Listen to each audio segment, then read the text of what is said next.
Hi, my name is Ellen. I'm a volunteer for the Georgia Meth Project, and welcome back to our show.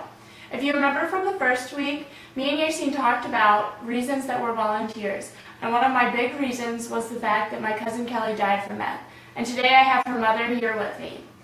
And before we talk about things that happened while Kelly was a meth addict, I would like to show you a commercial and get my Aunt Sheila's reaction to this commercial.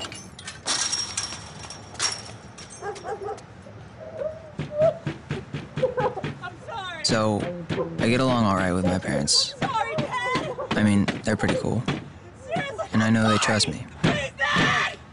You know, they trust me. Come on, Dad! Let me in! Let me in! Let me in!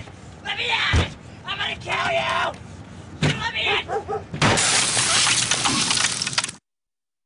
After seeing that commercial, what did you think? What was your first reaction? I think it reminded me of a time, it's true, your family members become scared of you. It reminded me of a time that myself and Kelly had a big argument, and she went to her grandparents' house to seek comfort.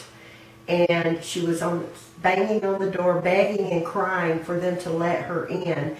But having known that I had just had an argument with her, they were hesitant and refused, turned her away and told her to leave.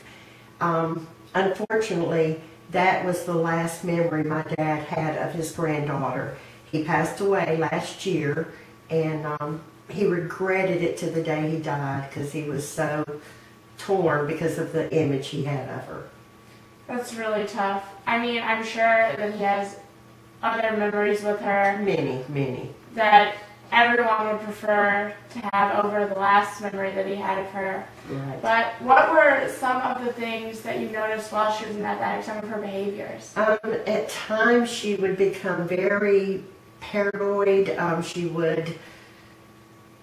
was very moody and became paranoid. She was always scared that they were trying to get her.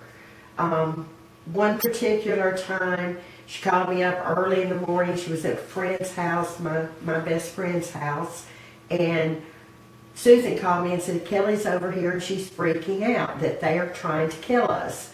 So I told Susan, put her in the car and bring her over to my house and we'll all three be together. We talked to her for 2 or 3 hours trying to calm her down, but she was so terrified. You could see the terror in her eyes. She was convinced that where she was living had blown up. I finally put her in the car, took her over there, and she saw that the house was perfectly okay. And immediately you could just see her face, just a sigh of relief. I took her back to my house and she lay down in the bed and slept for 2 days.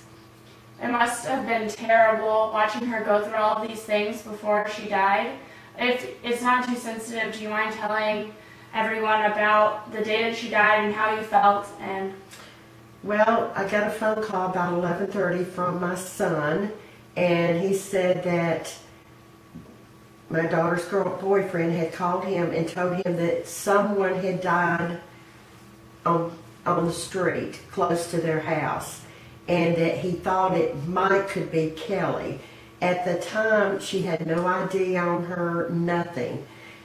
She passed away at 6:45. She was walking down the street and just collapsed face first in the road. It's kind of like a nightmare, or the TV shows where they call you to come to the coroner's office and identify your loved one.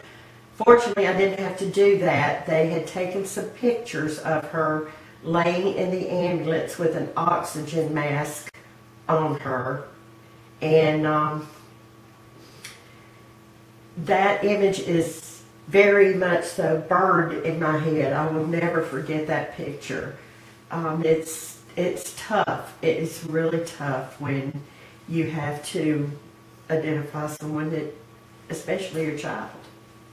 Yeah, I couldn't even imagine my own mom having to go through that, you know.